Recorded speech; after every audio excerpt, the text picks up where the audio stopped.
magiging corrupt na politiko si Bimby. Sa isang masayang kwentuhan ni Chris Aquino at OG Diaz, muling napag-usapan ang mga plano at pangarap ng tinaguriang Queen of All Media para sa kanyang bunsong anak na si Bimby. Bukod sa pagiging isang mabuting anak, tila malaki ang tiwala ni Chris sa kakayahan ni Bimby bilang isang leader sa hinaharap, at hindi lang basta leader, kundi isang posibleng public servant. Sa panayam, hindi naiwas ang ikwento ni Chris kung gaano siya humahanga sa personalidad ng kanyang anak. Aniya, isa sa mga katangiang hinahangaan niya kay Bimby ay ang pagiging totoo nito sa sarili at sa ibang tao. Because gusto niya, marunong siyang makidil sa lahat ng tao.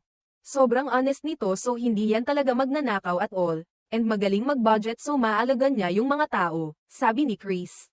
Dagdag pa niya, dahil sa pagiging tapat ni Bimby, hindi raw ito magiging magnanakaw kung sakaling pasukin man nito ang politika balang araw. Hindi rin nagpahuli si Chris sa